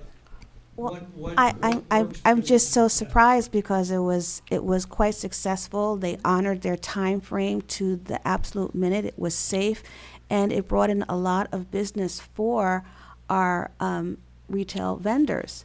So the traffic there was a positive impact financially for them. There's always going to be someone that has a difference of opinion, and we respect that. But I think that the time frame being that the first time it was executed so well that it should be honored again at this time. Would there be another time that would be better, maybe even earlier? I don't know. I don't. Well, the request, it was changed. It was earlier, and then it was requested to be later, and we agreed for that. I think everyone recalls that. Yes. And it was executed beautifully. I was there to witness the time frame and everything, so I can't see how having so many wonderful, excited people up and down our streets would be bad impact for our retail. Is the street being used for fashion, or is it just so people can walk around? It was the actual runway. It's the runway, okay. It's the runway. And what weekend is it again? I'm sorry, Robin. August 25th, Friday. Right. And there'd be no interest in them doing it right after Labor Day when it maybe isn't as busy. No. Okay. I mean, I think we can look at it. I think we can look at it in more than one way, and I have heard, positive comments that we are bringing in. I mean, our retailers are talking about they are looking for additional traffic, so. The whole thing was run very well last year, and it was very successful and very little impact I think the businesses were happy to get the people. They were very happy. More people walking around, and after the event was over, there were more people that evening in the village overall. I Because they can't. stayed and used the restaurants and everything, Yes. right? I can make a suggestion. There was a great marketing idea that was done, and perhaps the business that felt that concern, where they had them as far as part of kind of like a treasure hunt somewhat. And so it drove business into that particular boutique or shop. I'm sure that if we can work that out to have them on that list and turn this into more of a positive impact for them and bringing some traffic in that they may not have necessarily had. Roy, you have a business right there. Do you have any direct comments? I have to say, we don't stay open that late.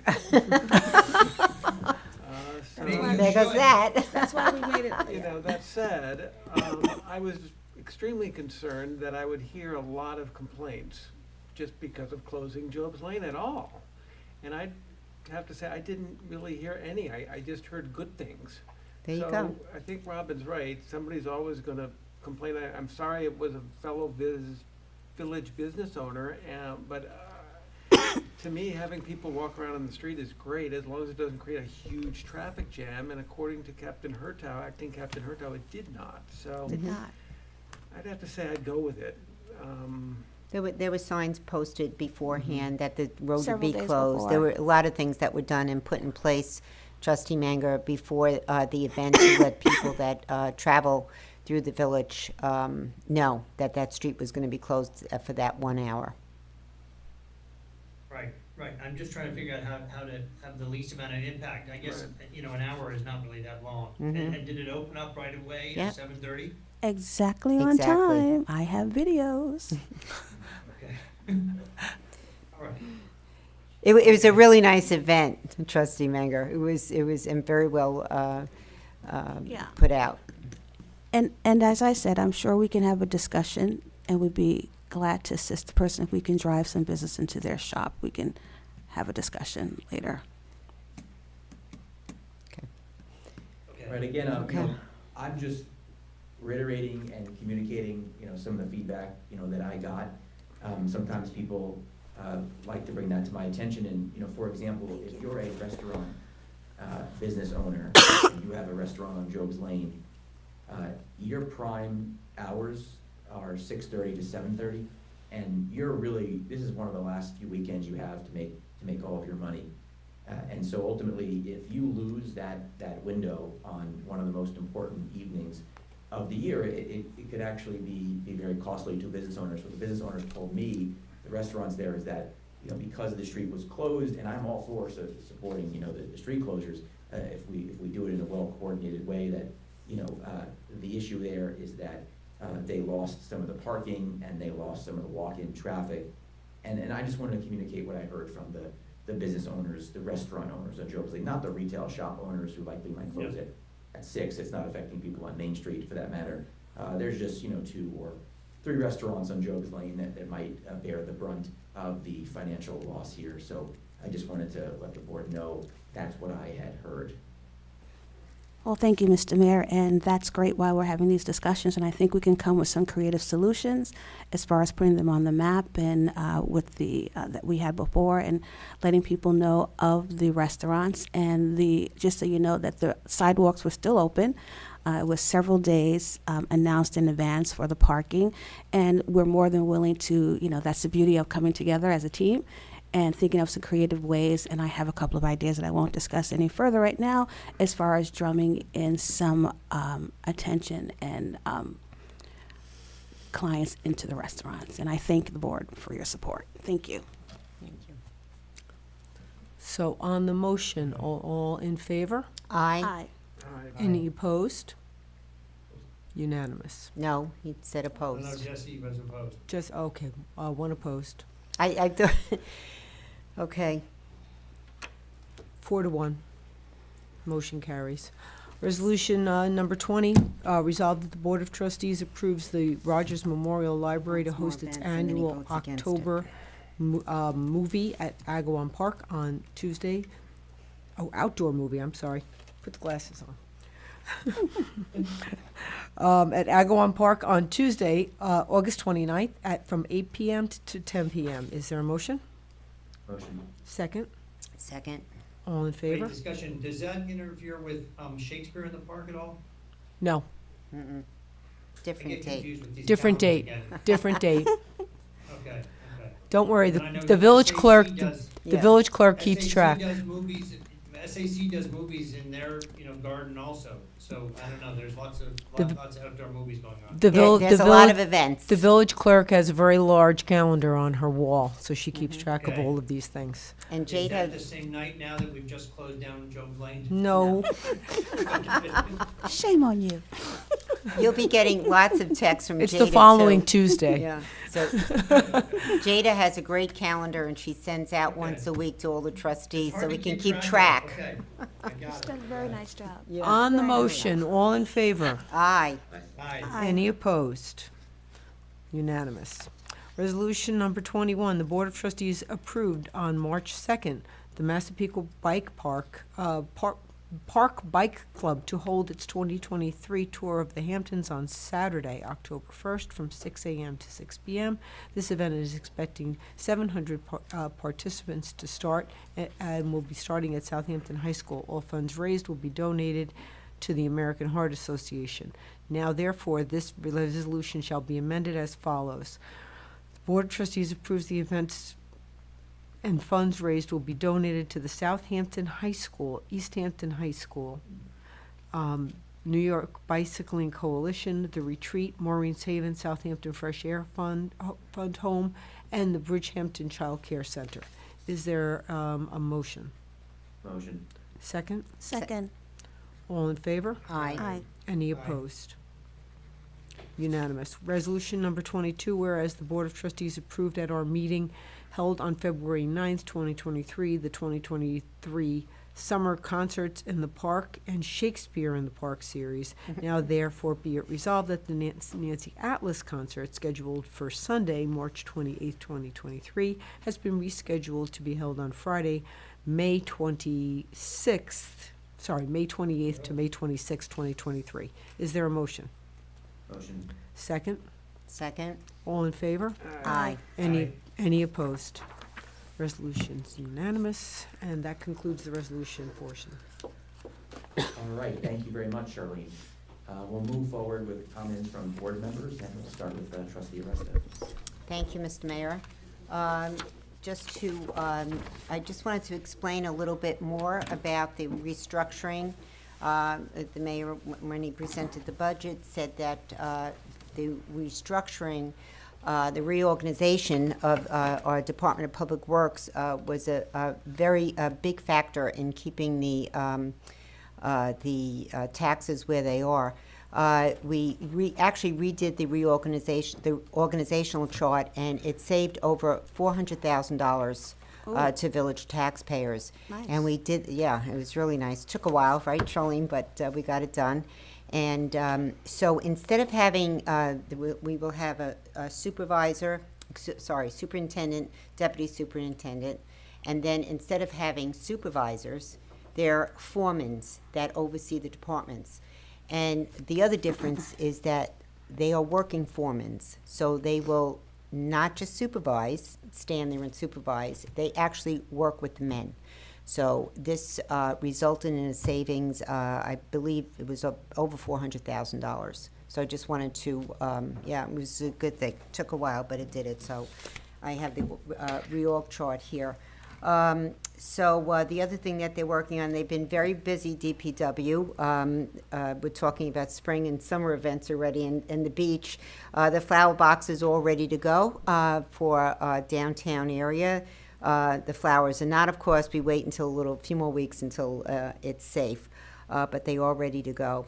If you've been down to Old Town Pond, you will see the work that's been doing and still working on the bioswales there. And this is it's going to make a big difference in what that pond looks like. So they've been doing a lot of work over the winter there, and there's a couple more things that have to be done before that's kind of tidied up. And just to let everyone know that the brickwork is going to commence once again on Main Street. So they started from the corner of Main and Jobs, and they're just about past the Village Hall now. And so the brickwork around the trees, that's what they've been working on, resetting the brick. And that's that should start in about 2 weeks. It's all contingent upon weather and the projects they're working on now. And I just got we're talking about events, and another event I was just made aware of is that this Saturday at the library, they are having an ice cream social for children at noontime. So the library also has a lot of events, and I just got that email, so I figured I'd just make a general announcement to push the a nice ice cream social. When my boys were small, we used to participate in the children's part of the library. They really have a lot of great activities. That's where they learn how to play chess and build things. So, but this Saturday is an ice cream social. So, hope you can attend. And that's it for me. So have a good evening, everyone. Thank you, Trustee Resta, and thank you again for pointing that out about the DPW restructuring there. Apologies for not deferring that earlier to you, but that was great work that we did here, and with the working foreman, we've got likely better services, as evidenced by some of the masonry and brickwork that we're seeing, and great pickups. Yet at the same time, some savings in the department. So thank you very much for your work there as the liaison to the DPW department. So again, thank you. You're welcome. Trustee Brown, you're up next as far as comments from board members. Good evening, everyone. I am quite excited that our lovely chairs and umbrellas for Cooper's Beach are in, and I want to commend the board in advance. Our team at Cooper's Beach did a tremendous job last year. The revenue was up, correct me if I'm wrong, over $200,000, and that's because we sold out many days, so we're looking forward to a nice increase. Thank you always so much for being so professional and pleasant. The beach passes are now available to be downloaded. I'm going to ask you, please, Charlene, to explain that a little bit more detail for the village. Well, right now, the beach passes are available through mail, and they will be actually for sale here at Village Hall on the April 3rd, I believe, is Monday. Yeah, April 3rd is the Monday. But you can download the form Yes. online and And mail it in. And this way you get a nice low number. No waiting, no no waiting. You don't want 2,000, you want to get in the first few hundreds. That's always been a little competition, so. Who gets Just number one? Yes, sorry, I don't mean to interrupt. She gets number one, that's right. It's Not a even the mayor, it's the village administrator does. I saw them, they put it right on the desk the day they came in. It is a long-standing tradition. Yes. Sorry, Trustee Brown. No, I that's just had fine. We're one team. Thank to- you. okay, Thank you. All right, Trustee Manger, and thank you, Trustee Brown. Yeah, thank you, Trustee Brown. So I understand that, and earlier the mayor thanked Walter Dean for some of his efforts on behalf of the village. Walter Dean has also been helping with the signage for village beaches, and the updates of signage for village beaches. I understand that a sample sign has now come to the village. I have to understand from him where that is, if it's been delivered to DPW, but I know that he wanted the board to take a look at it, and anybody else before, as a sample before other signs are made. And Robin, you were helping with this as well. I know the beautifications of the beaches is always something you are greatly concerned with, especially Cooper's, but this would be for every road end that is at a beach. Right. And so, And again, which is I'm gonna also look into- Also go ahead. key for safety, so that we know exactly Yes, what no, beach exactly. and the name, It so, has- yeah. So, It does, it has emergency information on Yes. there, so that again, if somebody needs to, contact, our ocean rescue team, or, the police, or any other of our, first responders, it will have, the identification of that beach, and, numbers to contact to get them to respond to that specific location. But, it does then give all the rules and regulations of our beaches. And so, again, once I understand where that sign is located, obviously I would like everyone to take a look at it and give us your feedback And again, these will be donated. And so, once, again, there's a sign off, we can have them, produced for all the village, road ends. And it's hoped that we'd have them up there by this summer. But again, Walter Dean has been hopeful, getting this, again, done on behalf of the village. So that's really what I wanted to, mention, but thank you very much. Thank you, Trustee Manger. Trustee Stevenson. Thank you, Mayor. I also would like to give a shout out to Trustee Aresta and the DPW, headed by Steve Phillips. They did a great job all winter. We didn't get a lot of snow. I didn't sell many sleds, which was disappointing. But even the weather that we did get, they were on the ball. I remember one night walking down Main Street and snow was forecast, and Steve had his guys out there sanding and getting us ready so that we wouldn't have the problems that we have had in previous big snowstorms. Unfortunately, we didn't get one, but great job. Spring is coming, and the work is really about to get really heavy, so keep it up, and shout out to all that. I'd also like to second Trustee Manger in thanking Walter Dean and the Planning Commission for their work that they did on the elected terms. It's a thankless task to do that, and I appreciated the mayor's comments about serving the public. That said, I think from my own experience, the 2-year terms it's just a very short amount of time to get anything done, and there's a lot of work and effort that goes into the continuing election cycle. And I don't think the best governance is achieved when you are so concerned that you have to perhaps even, to figure out which group of people you want to make happy so you can remain a trustee. You need to keep the voters happy, but you really need to do that by being focused on doing the right thing.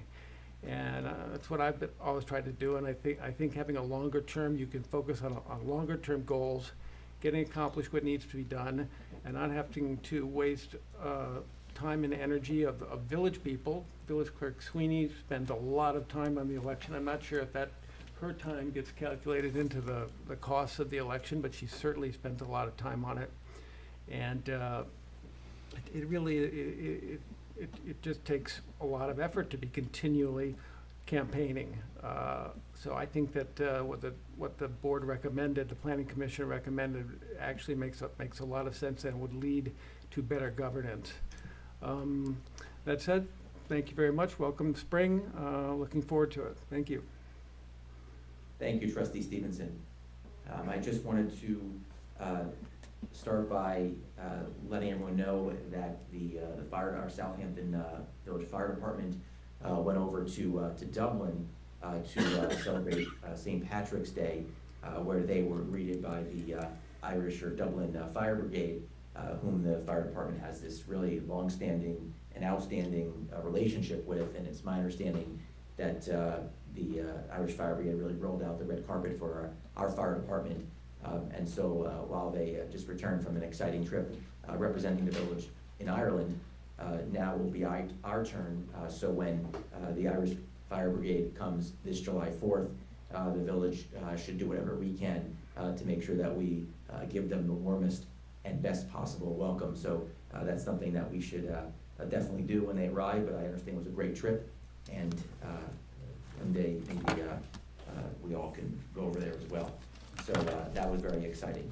The second thing is I just wanted to let the board and the public know that we continue to work on the community project funding application. Last year we were very fortunate to be awarded a large federal grant. We're applying again to this federal grant program. I just wanted to give Patrick a thanks, as well as our grant writer. We've been scrambling and working very hard to make sure that we have great letters of support, and wanted to thank our municipal and nonprofit partners for writing those letters of support.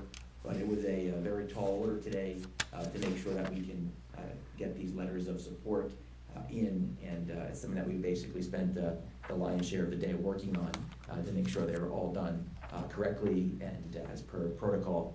And it does look like a sewer application is a really good application to present this year.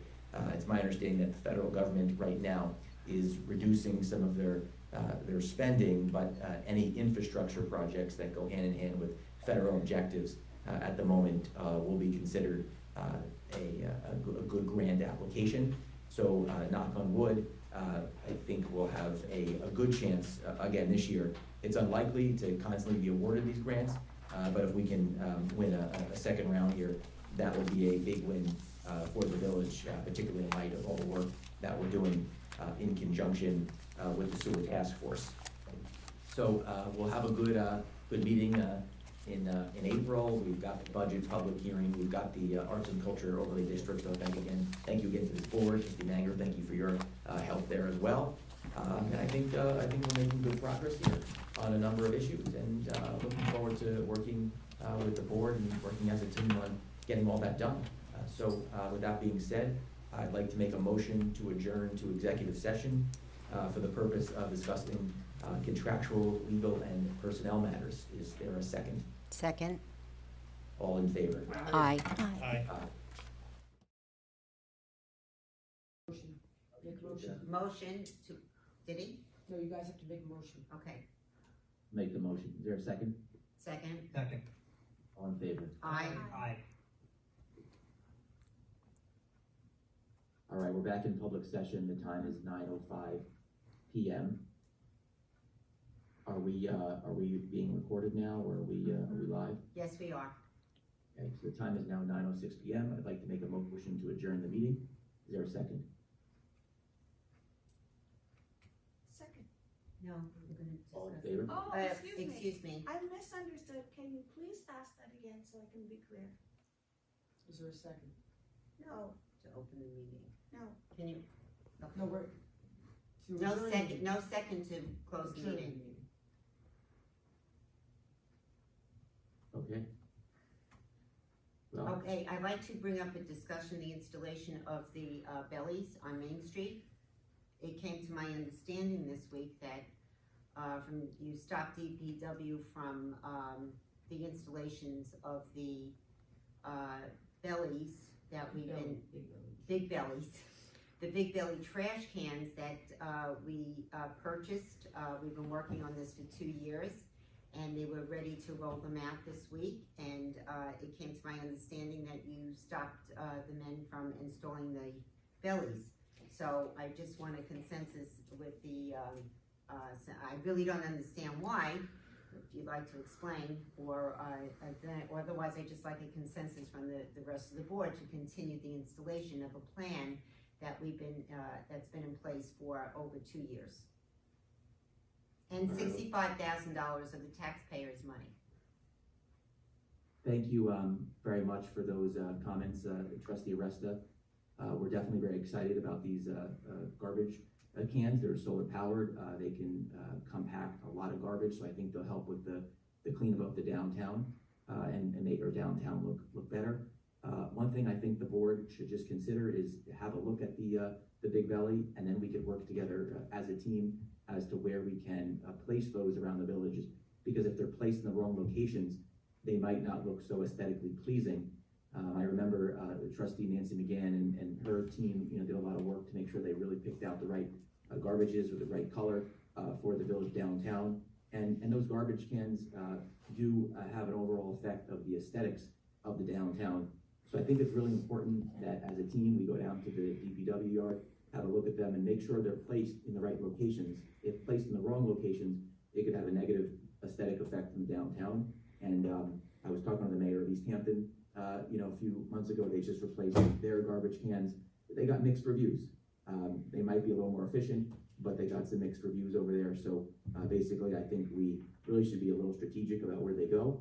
And I'd love to work together with you to figure out the right placement, and then to see if they also make sense in other locations around the downtown, or even the beaches where we sometimes see overflowing trash cans. But I really do appreciate your work on this as far as helping us procure these solar-powered trash cans that might have a good positive impact in the village. Okay, so we have a map, and the map, and you're correct, Mr. Mayor, that they have to be strategically placed in order for this program to be successful. And we have a map. We went over it numerous times with the people from the Big Belly Company. And the superintendent of DPW has that map, and that's where those, the bellies are being placed. And I myself walked at least 2 or 3 times with the people from the company, along with the former superintendent, to place these, the trash cans where they're supposed to be. So I thought you knew that.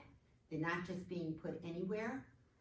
They're being placed to where they need to be in order to get the maximum effect of the trash cans. Just curious, once they're placed, can't they be moved, or are they permanent? Well, they do put a block underneath. It has to be on a platform, but It has to be flat. it has to be flat. But like anything else, it could be moved, because we have, some of them are going on surfaces that are there already, from other, but there were a few, because there's 10 that are going along Main Street, so some of them, they have to put like a concrete block or some sort. So if they ever did have to be moved, they just have to take that up and then put the brick back, because it's all in the brick area, just on the same line as where the trash cans are now. So that's all been set, and as I said, there is a map in there where they are supposed to be, where they're most suitable.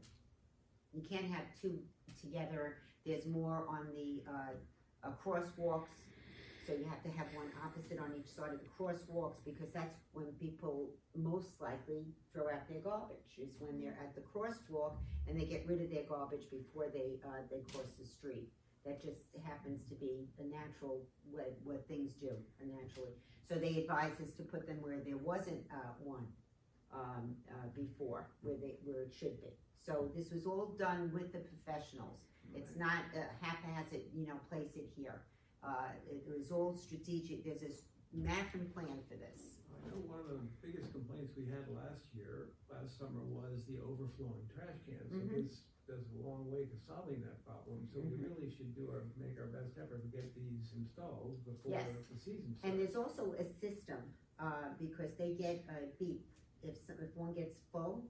I mean, they will also monitor them during the day, but if one is full, they get a beep and they know to go down and empty that one, so it's operational, because once it's full, and they're solar, but they're great. Everybody has them. That's nice. Everybody's getting these. We're probably the last of the small villages that don't have them. So I'd like to, with the consensus of the board, to give the okay to move on with this work and continue it. It's very important. We'd like to get these in before the Easter break, because we're gonna have more people there, and it's the perfect test period. So the guys learn how to monitor this. They've also been speaking to the people in Port Jefferson, and how, because they've had them for quite a few years now, and how they operate and maintain and take care of these particular trash cans. So the guys are anxious to do it. So the system works at its maximum. Did they have them in East Hampton Village? I don't know what they have in East Hampton, but they have them, I was up Jesse, in what was Newport, the- they have What was them. the mayor there talking about? What was he talking about when you referenced that earlier? They just changed the garbages. They had something they've had for a very long time, and they changed it to a different style. Some people liked them, some people didn't like them. Right. That's probably gonna happen. I just, Right. all I'm asking for here is just to maybe have a look at the plan and maybe get a little more community input, because this is our downtown. It's changing the feel of the downtown. Everybody was all in favor of this, Jesse. These are all purchased. You can't just say, oh, I need a garbage can here. It doesn't work like that. We have a map, a strategic map that was from the people from the company, so they work best. This isn't, we've had the meetings already. We've purchased them. It's not up, you have to leave it to the professionals to know where to place them. I think Those I may meetings- suggest, I think it would be good to put things, the bellies in place with the plan that we have. And as Trustee Stevenson said, if it needs to be moved, it can be moved. There's no better way of, finding out, except being in place. And you did have the consultants or professionals put everything in line, and I think it would be good to move forward with that, and we can see it in living color, as they say. Okay, thank you, trustee Graham. All right, thank you, trustee. Trustee Stevenson, is that okay with you? It's okay with me, trustee Aresta. Trustee Manger? Yeah, I guess it's okay with me. I mean, I've never seen the plan, so, and I've never seen what one of the big bellies looks like, but, again, if the plan was developed, prior to me coming on the board, I'm fine with it going forward, and if we have to make adjustments after, certainly we can do that. Okay, But if you guys wanna go ahead with this, before the season, we can certainly see how it goes, and that's fine with me. okay. So Right. is it all right with everyone that I give DPW the okay to continue the work that they started, You, according to think the you- plan? I think it makes sense just to ask the village attorney, you guys might need to pass a resolution just to override me, here. I don't know So if if the board is going to take out, if the mayor agrees, if the mayor consents to what you're asking for, there's no resolution required. If the mayor doesn't, and the board is taking an action, you need a resolution.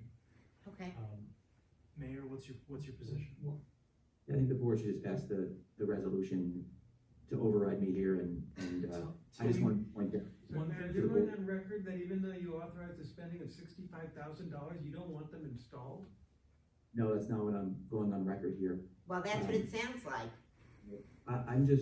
I want to get a little more public input as to the location of where they're gonna go. And, the public hasn't seen the plan, trustee Manger hasn't seen the plan, I haven't seen the plan. And then once they're installed, you can't uninstall them because they actually have to install an entire plate into the ground and do drilling. So these are permanent, these are not something that can be And moved. those plates can be moved, and the public is not knowledgeable as to where these things should be placed, Jesse. That's why we have professionals. That's why we paid $65,000 already. That's why we already had public meetings on this. I've been talking about it for 2 years. The environmental people are happy, everybody's happy, everybody's anxiously awaiting these. I think what you're saying is absolutely ridiculous. Like trustee Stevenson said, you voted to do this and to move forward, and then it's in the professionals, and now you want, that's done. They're paid for. I'd rather listen to the professionals, they know where to place these. Trustee Aresta, you referenced earlier that these locations were agreed upon between the village and someone. Was that with the Big Belly Company? That was with the Big Belly Company and the former superintendent of DPW. Believe there were 2 people from the company, myself and Jesse, did you ever see Gary the and plan? myself. Pardon No, me? I haven't. I was just asking if the mayor had ever seen the plan. I don't know if anyone on this board has seen the plan. Well, Gina has. Yes, and most of the bellies are going where the garbage cans are now. And some of them, but some might be down a little further than where they are, just to get more spacing, so the spacing is a little bit better. That's all. It's in the same row, it's in the same line of what's there now. Do you want a resolution? I'd like a resolution. Proposed resolution, resolved, the superintendent of the village's Department of Public Works is directed as early as is practicable to effectuate installation of Big Belly trash cans as depicted on the map previously adopted by the village and agreed upon between the village and the Big Belly Company. I make the motion. Is there a second? Second. All in favor? Aye. Any opposed? Opposed. The motion carries 4-1. Thank you, Mr. Preston. All right, thank you very much, everybody. Just want to wish everyone a good night, and I'd like to make a motion to adjourn the meeting at 9:19 p.m. Is there a second? Second. All in favor? Aye. Aye. Thank you very much. Good night.